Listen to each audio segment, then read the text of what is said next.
نبيه أما بعد فأعوذ بالله من الشيطان الرجيم بسم الله الرحمن الرحيم إنما المؤمنون الذين آمنوا بالله ورسوله ثم لم يرتابوا وجاهدوا بأموالهم وأنفسهم في سبيل الله أولئك هم الصادقون صدق الله العظيم. د دې د راتګ مقصد دا اوس الحمدلله د قوم د ښېګړې دپاره د کوم یوه فلاحي اداره هغه الحمدلله مسافر قطر کې هغې ته بنیاد ایښی دی چمکني ویلفیر فاونډیشن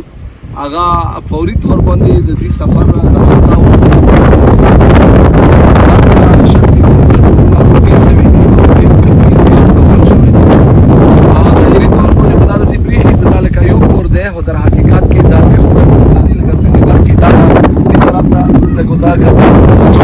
دا په سوونو کورونه دي او دا یو کور دا په لکو جوړیږي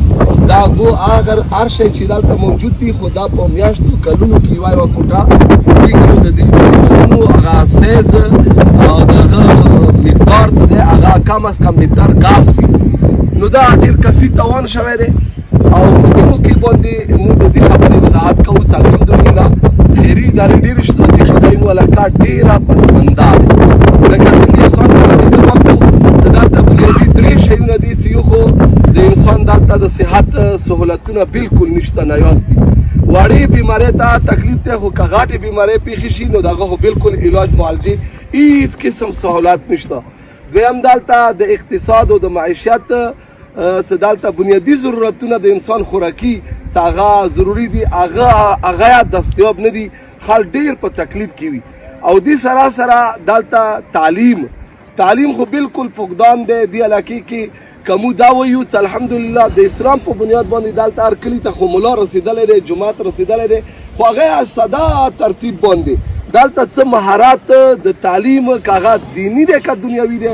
د هغه سلهاو سالونه د دې فقدان دی خو نن د فوري چې راتګ وشو الحمدلله د دغه چمکني ویلفیر فاونډیشن د دې بنیادي اهدافو کې هغه همدا درې خبرې ضروري دي چې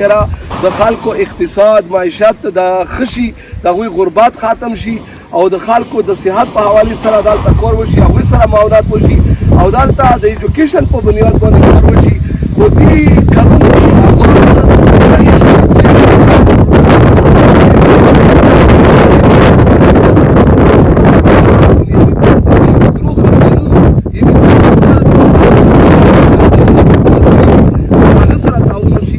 الله جل جلاله د مسلمان تعریف د مؤمن تعریف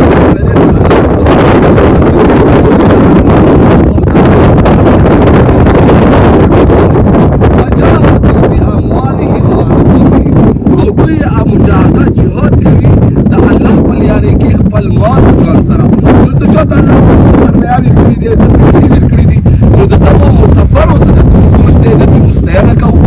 قابل تحصیل دي نو دوی خپل حلال مال ته د مرګونو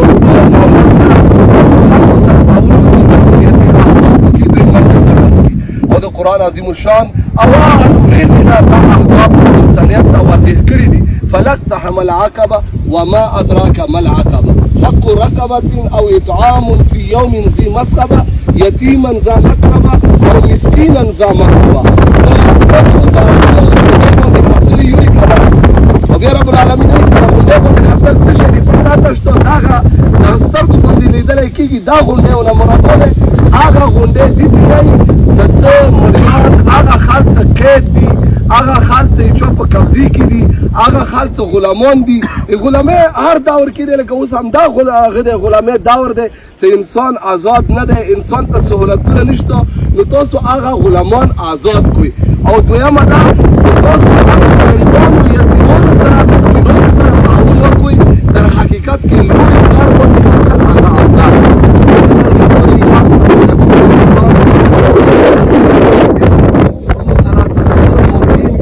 دغه فلاحي ادارې چمکني ویلفیر فاونډیشن دا هغوی سره به تعاون کېږي دا ټول مرګلي راغلي دي او الله جل جلاله نه موږ دا قوي امید لرو چې د دغو مرګونو څه د کوم اخلاص دی الله جل جلاله دا اخلاص نور به زیات کړي او انشاءالله دغې علاقې دپاره دغه تنظیم نه به انشاءالله ډېر لوی کارونه به کېږي او دغه تنظیم نه به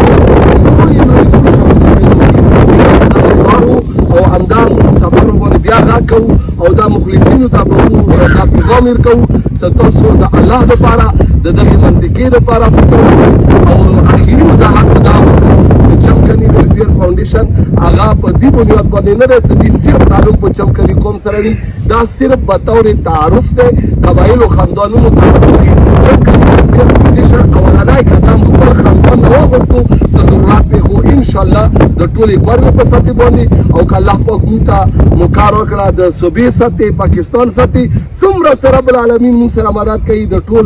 انسانیت په حوالې سره به دغه فلاحي ادارې نه کارونه کېږي وما علینا الا البلاغ.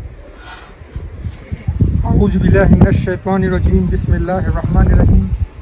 څنګه چې مفتي صاحب تاسو ته بیان وکړه نو لکه مو ته نور خبرې پاتې نه شوې خو د چمکني ویلفیر فاونډیشن چې کوم دي درې غټې هغه لکه نکات دي. اول چې کوم دی هغه سکول تعلیم او هسپتال او بیا د غربت ختموله دغه وکینه چې کله مخبر شو نو موږ خپل لکه ډېر زیات افسوس وشو لکه دا انسانیت ته بخیر وړاندې خبره ده.